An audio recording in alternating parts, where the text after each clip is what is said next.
Tonight, on 48 Hours. I know that advertising works. The Selling of America. Listen to the heartbeat. I know that advertising can make miracles. Of America. Behind the scenes in TV advertising. It's $300,000. The superstars. Crucial to bringing the characters to life is the talent of the animator. The subtle persuaders. I won't be undersold! Spending millions so you'll buy billions. Nobody's watching. No, not right now, they're not. They're watching, but not, 2 days and 2 nights in a sometimes wacky world where Zap Commercials don't mean anything to me. is a 4-letter word and J-E-L-L. every second has to sell. Oh!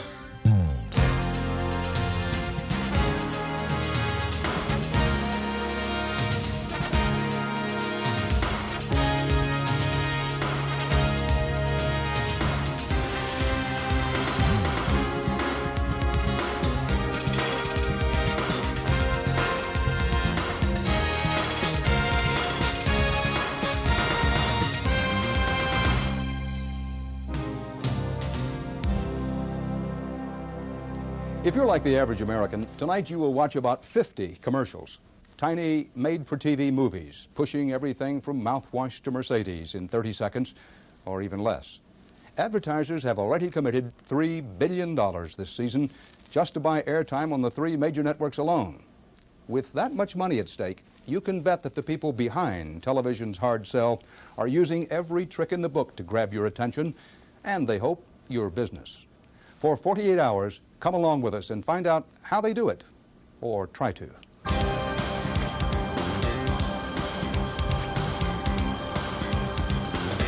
It's 5:45 a.m. Here we go. Ad man George Lois can't wait to get to work. Oh, man, I don't understand people who start 9 o'clock in the morning, 8:30. I just don't understand it. If I'm not working by 6:30, by the time I get to the office and get started, I go crazy. For more than 35 years, this son of Greek immigrant parents has had little more on his mind than making the dreams of American businesses come true. We're changing the reading habits of the USA. USA Today. Intercontinental again and again. I want my MTV, MTV, MTV! I want my Maple. Maple. Maple. Mapo, the delectable oatmeal that heroes cry for. He may not look like a mogul, but George has created his way to the top of a $60 million agency. People don't believe I do this. I know it's stupid. I like doing it. It gets me cooking. I have a lot of meetings at 8 in the morning or 9 in the morning, so when people come in, I got coffee and stuff for them. Slightly compulsive. So in honor of all the smashing, sexy, accomplished babes who ever lived, Fabergé reintroduces, I think, Babe Cologne. So I'm playing around, messing with this idea about reestablishing the name. So what's a babe anyway? So some babes are gorgeous. Margot Hemingway, you see, to music to Kathy Smith, babes on Broadway. The best advertising, the greatest advertising, I think, is a combination of putting words on their tongues and putting images in their heads. I know that advertising works. I read it every day. And I know that advertising can make miracles. I want my MTV! In fact, I even think I call advertising poison gas. You lay it out there and everybody falls down. When you got it, flaunt it. For 48 hours, we watch George Lois sell his ads, his products, and himself. The lifestyle guys come in about 9:45 to 10. George, you're dressed.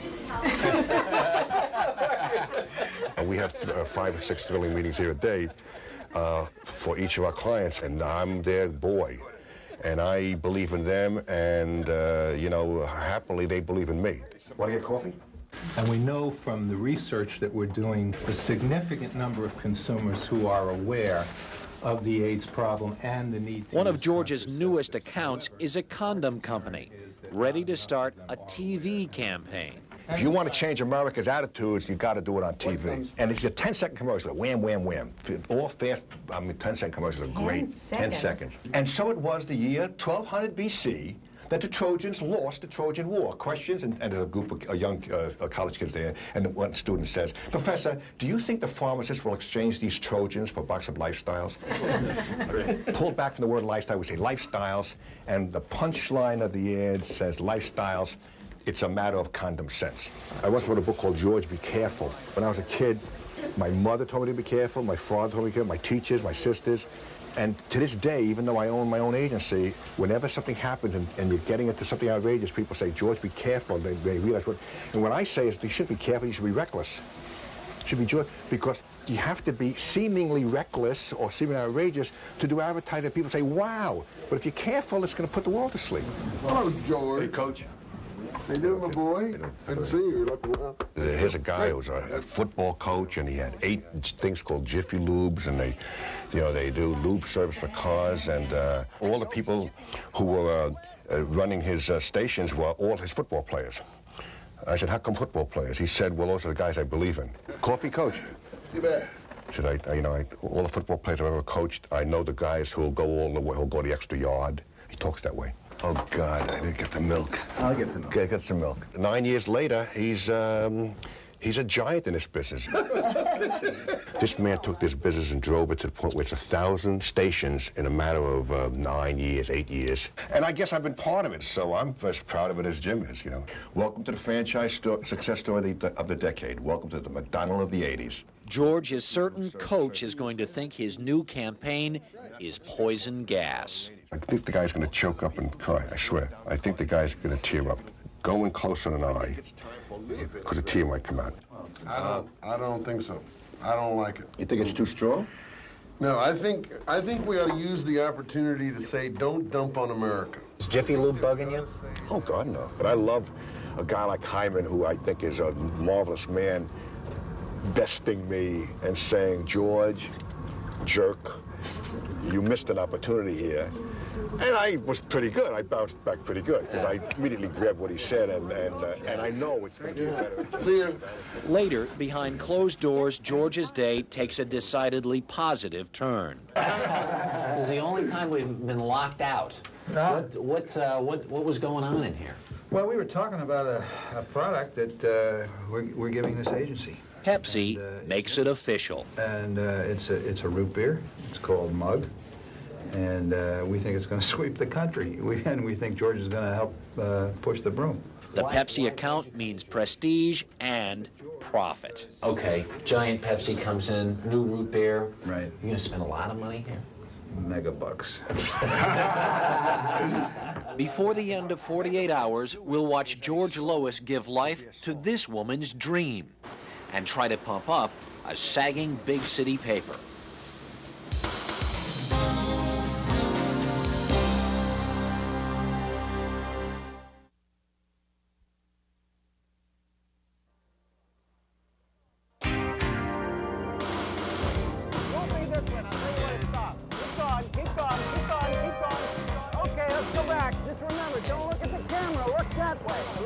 Take it off. Just a minute. Better. Okay, let's just go through it. Let's shoot it. Action! Joe Settlemeyer is shooting a commercial in Chicago. A lawnmower commercial. Hey, what? You're looking like over there. Look here. That's great. Good. Joe Settlemeyer directs his commercials. Close the shot. Go on that way. Produces them. Let me set it up for you and show you. Shoots them. Ho. And writes them. Nick says, who's that? Every Settlemeyer production is a little play. What? Yeah, what? No, he's no William Shakespeare, but then Shakespeare could only manage to be or not to be. Settlemeyer came up with... Where's the beef? I don't think there's anybody back there. He also came up with these. Have you ever wondered just what flying is coming to? Hi, I'm your talking ticket. Oh. Do you have baggage? Oh, yes.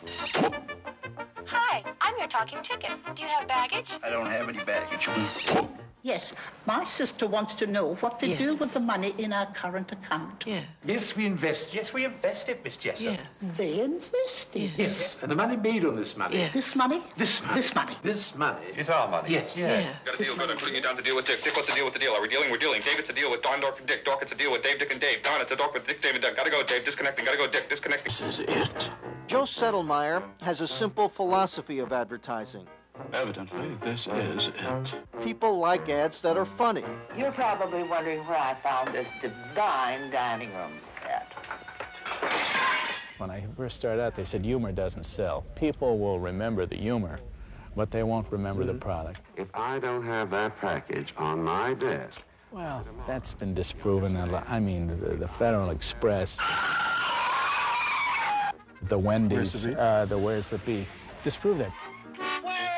You know what? These people still believe it. It's almost like they're the ones who believe that the world is still flat, and they've got research to prove it. When you say, who's that to him, you're going to be putting that, you're going to be putting your drink in there, okay? I mean, we're talking about a lot of money on the line here. Right. Who's that? No. You get paid a lot of money. Right. Who's that?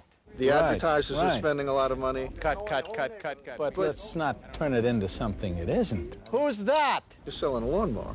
Yeah, right. It's not Oahan, you don't look back at him. It's not World War III. No. Who's that? It's not even a little skirmish down the street.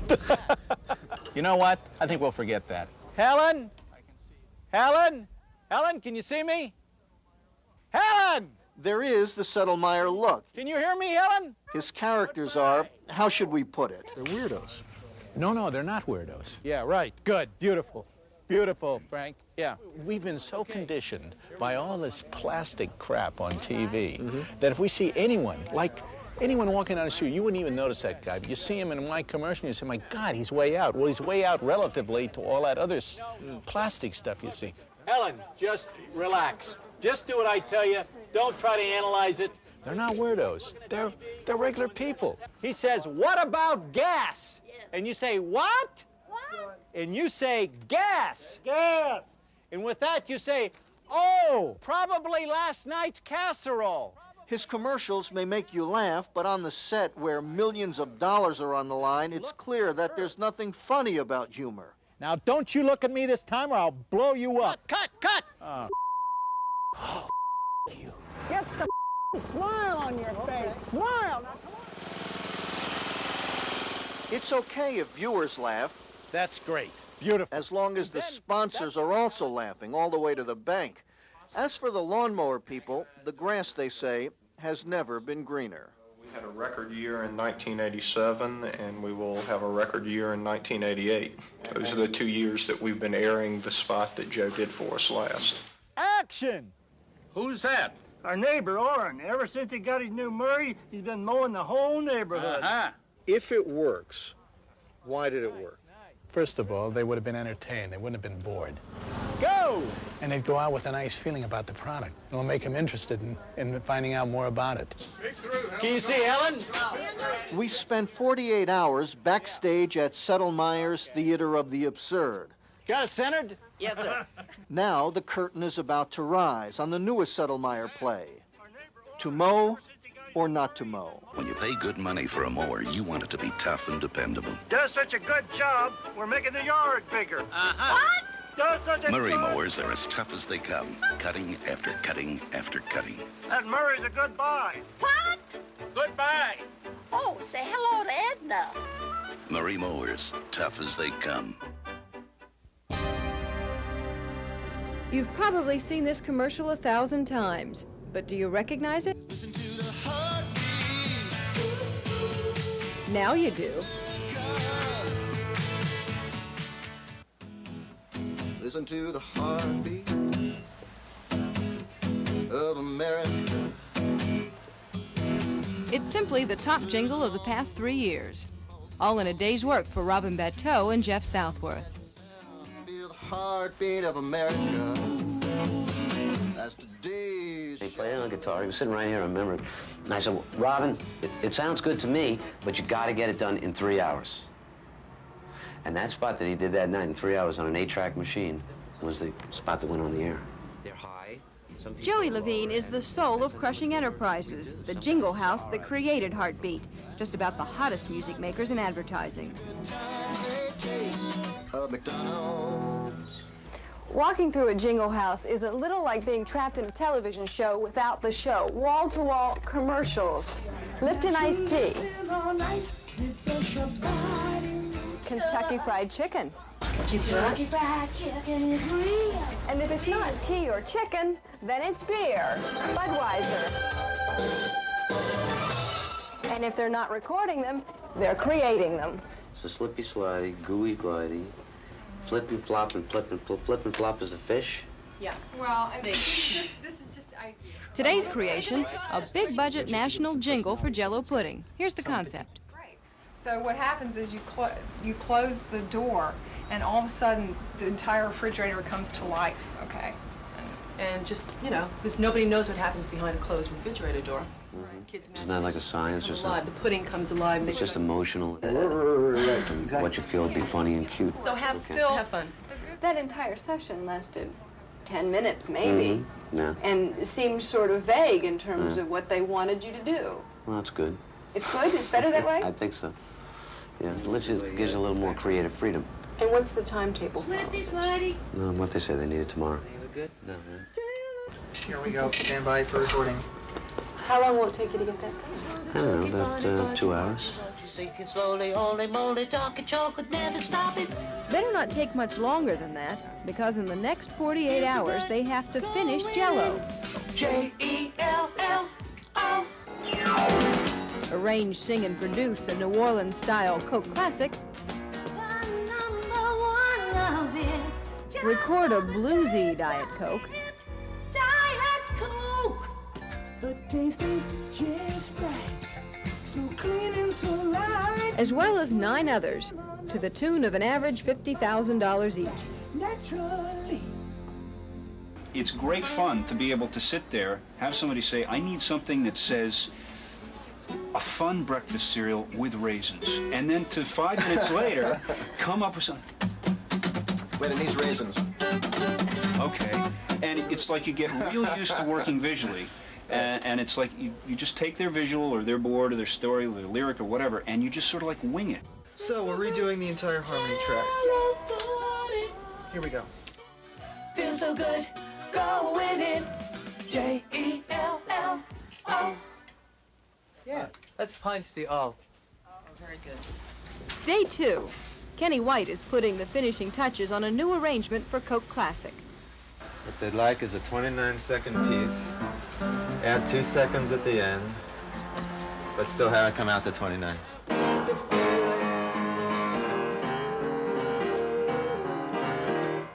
It works.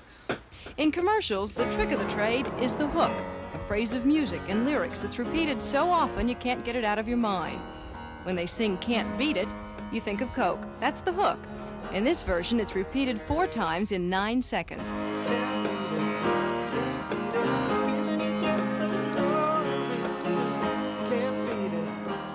It's 11 o'clock, less than an hour away from actually recording it. Well, less than 15 minutes away. 15 minutes away? Oh, you always have a little anxiety, but you're never concerned you won't make the deadline. Just do it. You have to do it. Let's do the 30.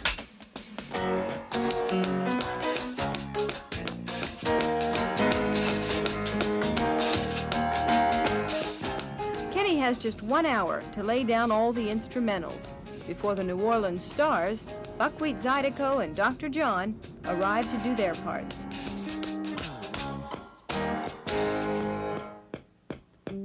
That's closer. Meanwhile, Joey's brought in some specialists for Jell-O. Gooey, gooey. Do you look for certain characteristics in a jingle singer that maybe a great regular singer would not have? Well, they gotta be fast. They have to have a lot of personality. It's like an actor. So a lot of times you have to sing in some voice or some character. I mean, imagine being told, well, okay, you're the grape, you know. So can you sound like a grape?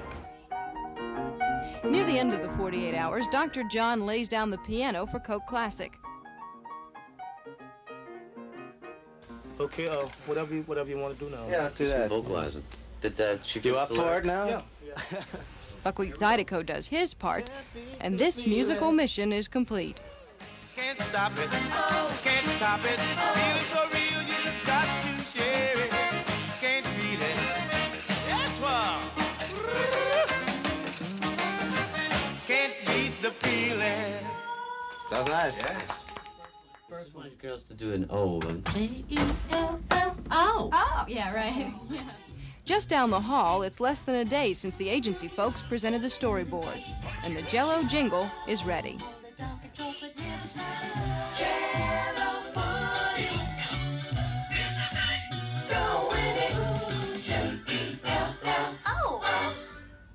That's nice. Very good. Yeah?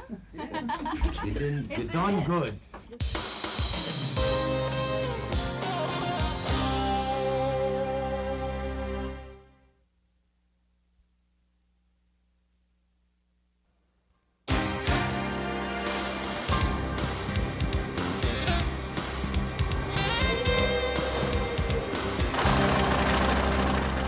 The New York Post is a paper with problems. New York Post. The troubled tabloid has a lousy reputation and anemic circulation. If you don't start with a fresh idea, you're dead. George Lois has been hired by the paper's new owner to perform an image overhaul. This paper's sharp, this paper's witty, this paper's loaded with steak. 5 days before our 48 hours began, George shot footage of the Post 29 top writers. And the idea is get all their important people, and they're all in a steakhouse, cutting into steak. Norman Podhoretz, politics.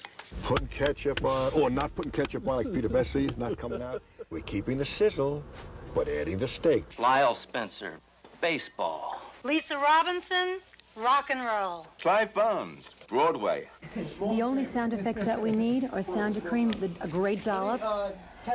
Gene Kirkpatrick's breadstick. Can't beat that. Producer Chris Crowley's job is to turn George's ideas into the ideal commercial. Today, they have a major problem. We just realized late in the game, actually when we were producing, that the restaurant effects were not going to sustain the piece, and we needed a driving music track. George decided the post spot needs music. Chris knows the client won't want to pay for it. The usual budget problems, always towards the end. Ba-ba-bum. Okay, here we go.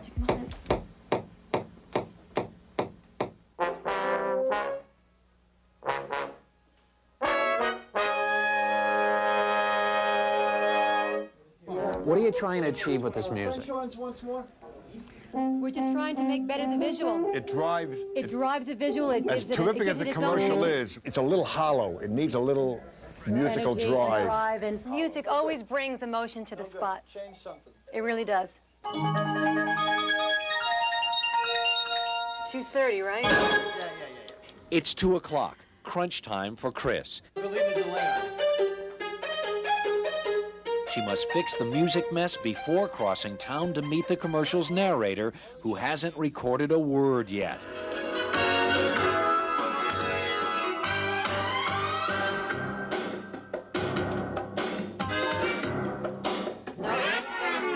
That has to be done by 4, when the Post's new owner will pop in for a preview. New York Post.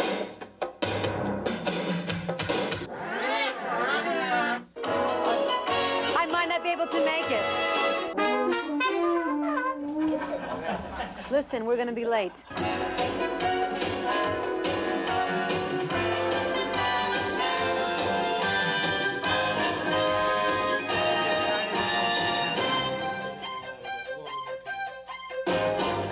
Great. I love you. Goodbye. Bye, sweetheart. Thank you. It's a pressure job. We have deadlines all the time because the clients are walking in at 4. We have to have a semi-mix, so you got to hustle for me today. The New York Post is keeping the sizzle, but adding the steak. The New York Post is keeping the sizzle, but adding the steak. The New York Post is keeping the sizzle, but adding the steak. The New York Post is keeping the sizzle, but adding the steak. Jane Amsterdam, your new editor. Almost like More matter of fact, just a touch down. The New York Post is keeping the sizzle, but adding the steak. Not bad. That'll do a playback. Let's do a playback. That moment of truth is almost at hand. The big guns from the New York Post are on their way here right now. They want to see something that's going to help them save their newspaper. Hey, George. I don't know, I feel. The Post new owner, Peter Calico. Why'd you go with George? I like George. He's handsome. He dresses well. Why wouldn't you pick a guy like that? We're mixing and recording and stuff, so you're not going to see it finished. It'll be done finished tomorrow, but just see enough. Page 6. So you don't know that. Evans up front. And Novak in the back room. The New York Post. Every news lover's meat and potatoes. And keeping the big boys honest. Pete Hamill. Well done. Well done. Right, okay. Okay, second one. The New York Post. The New York Post. So that'll be the center of the... The next morning, all the pieces of the Post commercial come together. The New York Post is keeping the sizzle, but adding the steak. Jane Amsterdam, your new editor. It's great. Ray Karras, commentary. Fred Dicker, state politics. Jean Kirkpatrick, foreign affairs. Jerry Nachman, the city. Eric Brindell. It's perfect. Editorial. What did it cost just to make this commercial? Our budget on this was about $125,000. With everything, music. Music, production, editorial, animation, voiceover work, mix. And you're talking about 2 60-second commercials. Right. I would guess a normal 30-second commercial is $300,000. And this is 2 60s, because we do inexpensive, relatively. The New York Post. Every news lover's meat and potatoes. And keeping the big boys honest. Pete Hamill. Well done. It's kind of funny, actually. I mean, it's just a plastic box with some little videotape in here, right? Blood pours out of it, sweat pours out of it, a lot of tears, dollar bills fly up. Post circulation still isn't soaring, but the publishers say the image change worked, and George is already creating a new campaign.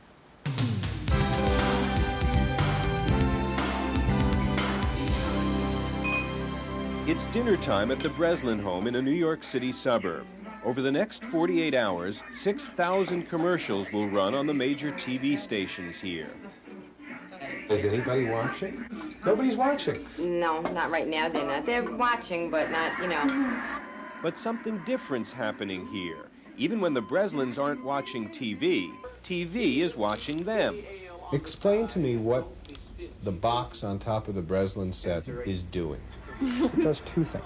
It very accurately, to 1/10 of a second, records every single channel change that you go through with your Zapper or walk up and change channels. Secondly, it will automatically also count how many people are in the room at that time. It's watching the room.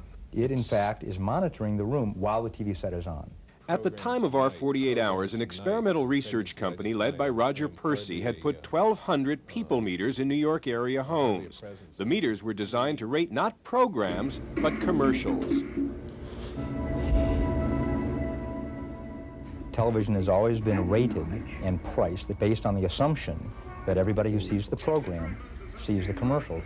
The reality is approximately a 20% drop between program ratings and commercial ratings. The reality is Jimmy Breslin. Commercials don't interest me. If I'm going to sit here and watch TV, I'm not going to watch commercials. You know, I'd rather watch a game, and that's it. You know, commercials don't mean anything to me. And for advertisers, the picture gets even bleaker. As an experiment, the Percy Company put special cameras on top of the TV sets of a few volunteers. Life carries on. I mean, life is more important than television in the end. And people come in and, you know, feed the kids in front of the TV set and spank the dog or spank the kid and kick the dog, or life goes on. Percy ratings show that even commercials people claim they love, like this one, are as likely to be zapped as any other. Thanks for your support. With a few exceptions. Look, here he comes. There's some commercials out there which clearly do superior to other commercials around them. Suppose McKenzie. Michael Jackson for Pepsi Cola.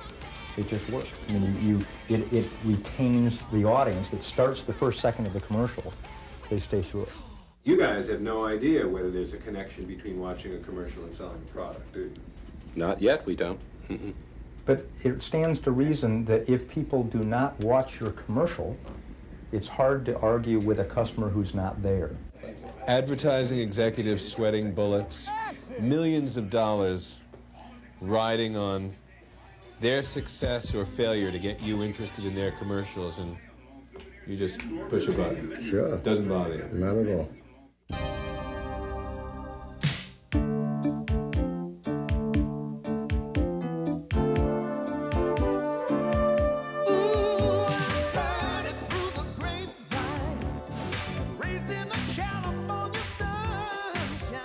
Part of the really tremendous success of the Raisin spots, frankly, has been that they are entertaining. Good feeling characters, going through their moves, being cool, and it's a delight. Will Vinton has been bringing clay to life for more than 15 years, but nothing before has attracted attention like the California Raisins. Oh, look at the cheering throngs, huh? Obviously, you can't put tennis shoes and sunglasses on everything. A lot of people would like to. It's a fantasy land that you're making here, isn't it? I guess. Yeah, it's kind of reality for us. Okay, what's the frame count? 46. Okay. Crucial to bringing the characters to life, though, is probably the talent of the animator, sculpting these characters one frame at a time.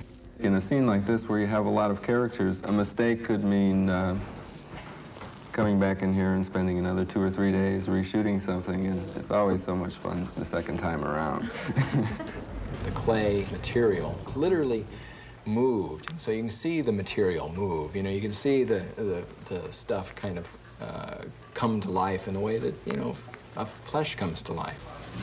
You'll see the animators all the time using a mirror, looking at their own expressions, and often as not, the characters will take on a quality of the animator. Will Vinton's characters seem almost human, partly because they are. Say what? All the movement of the clay figures is based on live action.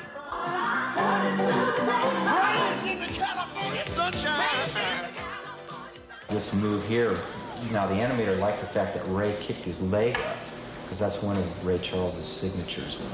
And this is the candy being blown away. That's sweet. So that's what you made out of the film we were looking at there. Right, it's about 5.5 months worth of work. 5.5 months. Meet the Noid. Yeah, that's good. The star of Domino's pizza commercials. The first thing is, I thought the Noid was a little clay character. I guess you've noticed in walking around, they always shoot reference footage, which gives them the character's personality. That's what I do. Who makes pizzas? Oh. I provide the movements and the extreme characterization and vocalization.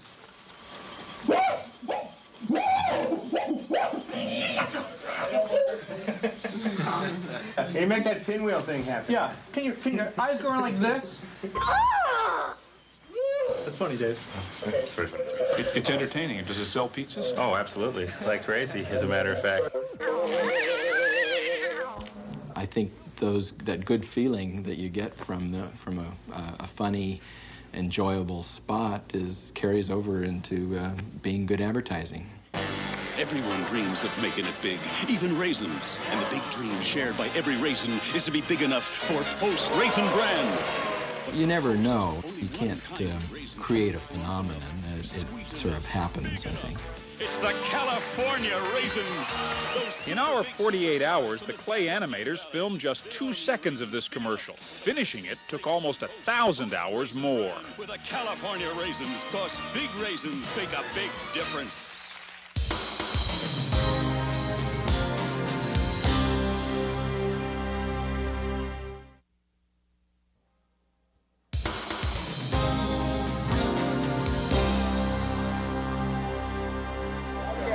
Everybody set?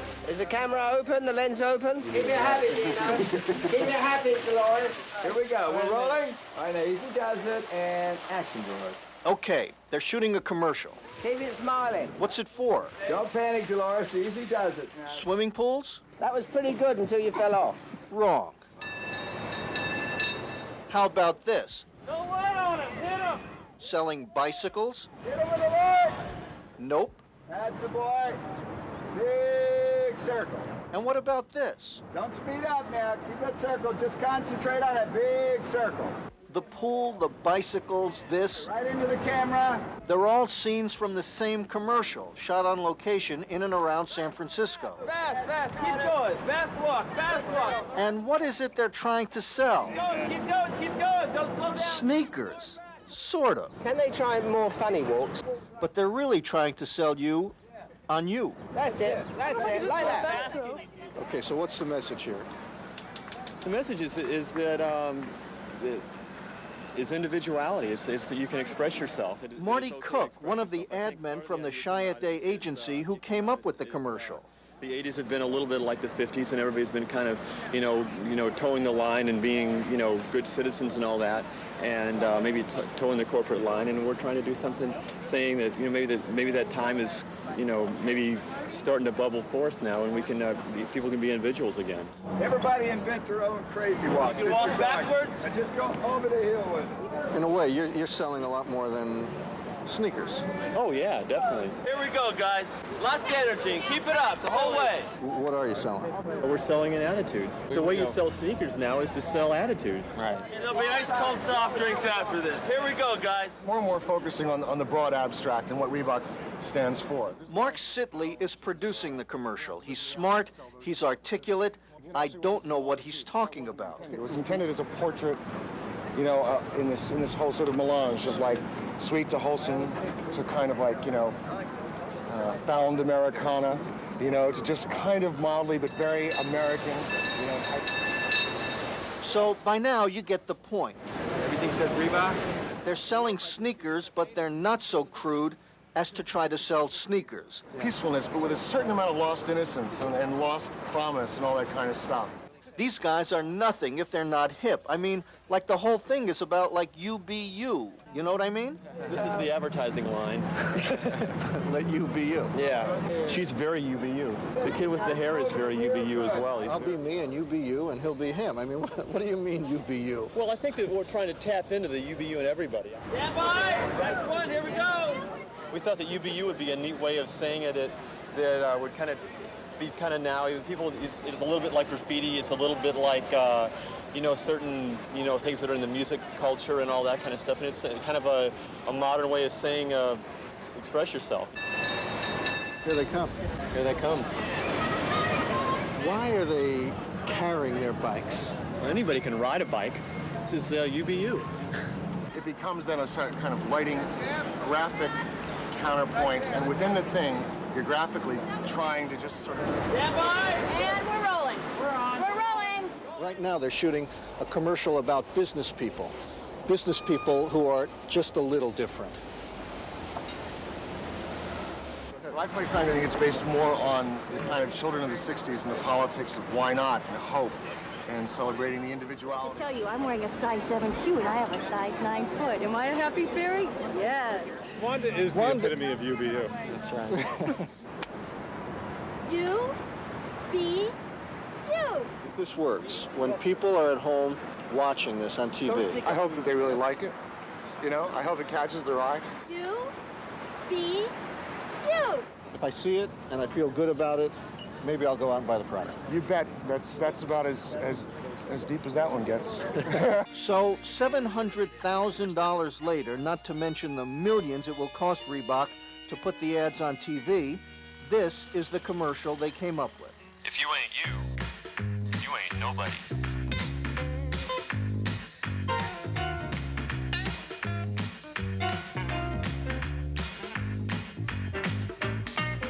In the old days, a sneaker was a sneaker was a sneaker. The old days were so uncool, weren't they? To thine own self be true.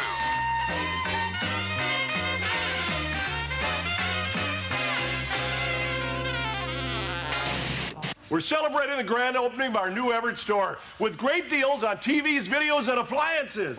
In almost every town, there's somebody like Jack Roberts in Seattle, the local businessman who puts himself on TV, usually ridiculously. I won't be undersold. I won't be undersold. Sometimes with ridiculous success. We were doing about $2.5–3 million a year until we started advertising on TV. And now, last year we talked 13 million. This year we hope to do 15, 16, 17 million. So it's probably increased like 5 or 6 times the business we used to do before. So it definitely pays off. Excellent.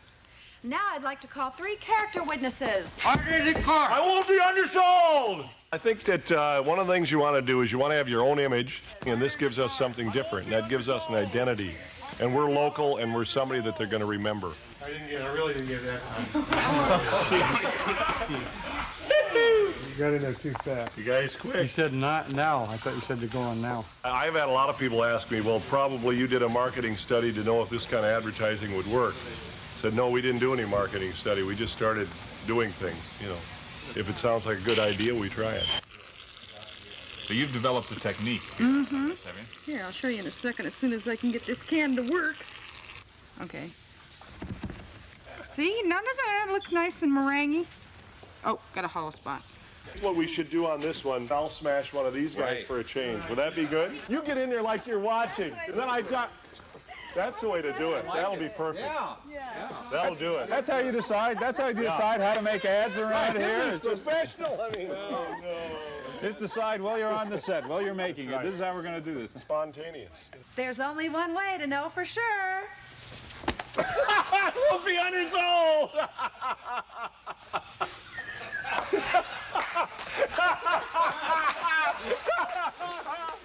You think the companies that spend thousands and thousands and thousands, millions of dollars on advertising, that's a mistake? They're too slick a lot of times for the average person, I think.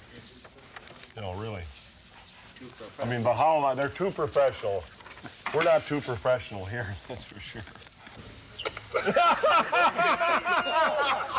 Professionals may snicker at Jack Roberts' commercials, but not at their effectiveness. Have you seen Jack Roberts ads on television? Does this mean I'm going to get hit with a cream pie in a minute?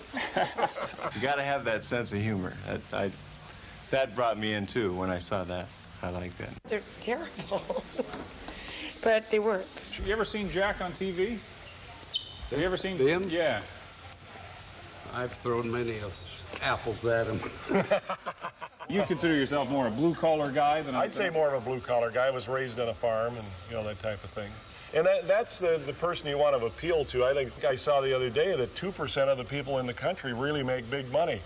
The rest of the people just make average dollars, and that's the customer you want. And we're looking for the volume type of customer. We don't make a lot of money per sale, but we do make a lot of sales. We were talking $668. Right. That is a deal. Now, perhaps the only thing Jack does better than selling is buying time on local TV. I like the looks of this program. I'd say I could go along with it. You take these 21 spots here and place those in the other times, I could probably go along with it. Jack, like your salespeople say, my boss is going to kill me, but I'm going to make this deal, Jack. Okay, so I'll be saying Magic Chef range is $229, refrigerated $399. In just 6 of our 48 hours, Jack Roberts and his wife Linda made a half-dozen commercials for $1,000. But it wasn't all child's play. Come on, get in here. Will you guys come out, just surround, come right around me and kind of mill around a little bit. Let's go. Now, not much noise till you come out. Easy. We are celebrating the grand opening of my new store in Everett. Watch this magic. 3 kids. My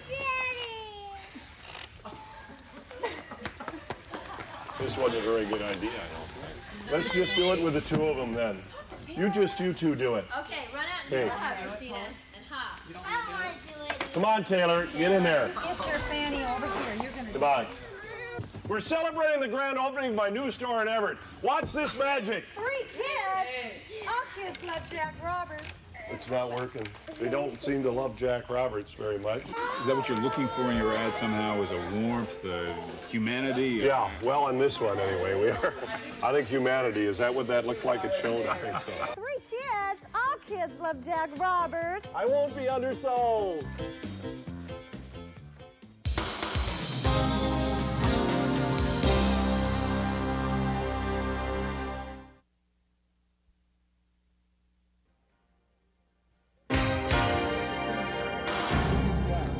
Every entrepreneur's dream, every business's dream is to have the public want their product, want their service. George Lois's job, every advertising agency's job, is to make sure that dream comes true. We knew what we had to have. It had to be in a coffee can. It had to look and smell and taste like coffee. It had to have no caffeine. And it had to be healthful. Ellen Lee's dream is a caffeine-free coffee substitute she calls Cabino. I think you can sit there and say, well, it's interesting, a coffee alternative. Do I want a coffee alternative? But I think what's going to drive the idea is hearing an ad campaign that's going to make people say, I got to taste this stuff. I got to see what the hell's going on here. Our company logo is a flamingo. And enough people don't get past the flamingo. And me. I mean, they see a blonde from California with a flamingo on the front of her business plan, and they think, great. We understood the Cabino name and the flamingo. Now, to understand it, you got to be a little deranged. I like the Cabino name so much and the flamingo so much, and the stupidity of the name so much, if that's the right word, that I think that's the inspiration to create terrific advertising, warm, memorable. It starts with we're creating kind of a nightclub ambiance. And we're calling that nightclub with a flamingo in the neon lights, Cup of Cabino. The doorman says, welcome to Club Copacabino. And then he continues talking where there's no caffeino. And you see scenes about couples listening, very sexually beautiful interior, couples drinking Cabino. Drinking Cabino. Now, continuing. There's more? There's more. Beating through it is a song. You got a song? Yeah, and you'll connect it. I have a song? It's a recorded song. Welcome to Club Copacabino, where there's no caffeino. Cabino, you're the drink that's so right. No caffeine and such great taste. Coffee lovers think twice. I basically love to sell things. And you can sell the idea of a person, of a politician, of a newspaper, of anything. I can get excited about selling a safety pin. And remember, there's no caffeino in your caffeino. George! I spent a whole year on it, and now it's come to life now. It's amazing. I could take you through a lot of numbers at this point, but our own projections are this could be a $100 million business in 2 years. Okay, I want two things. Yep. I want to know where I sign, and I want a hug. I love advertising. There was a time when a company could do without advertising. From its beginning in 1894, the Hershey Chocolate Company spent nothing on advertising, not 1 cent, for 76 years. But in 1970, that changed. Hershey decided that the buying habits of the baby boomers who grew up with television were being formed by commercials. Even for a chocolate bar, apparently, word of mouth just isn't enough anymore. I'm Dan Rather. Until next week, that's 48 hours.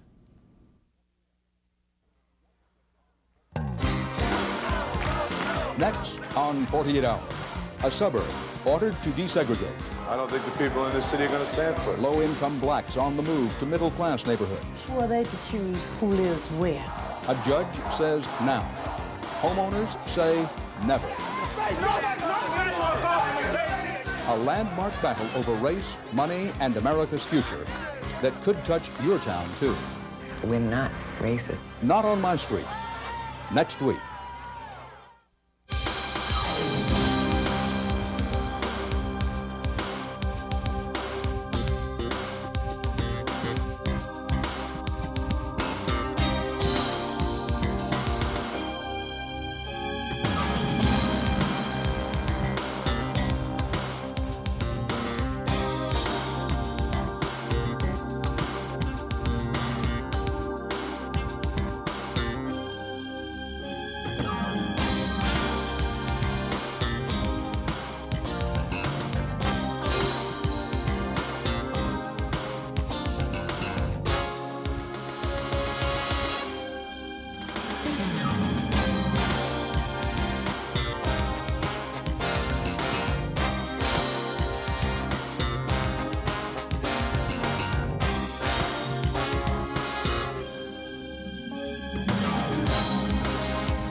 a transcript of 48 Hours, send $3 to Journal Graphics, 267 Broadway, New York, New York, 10007.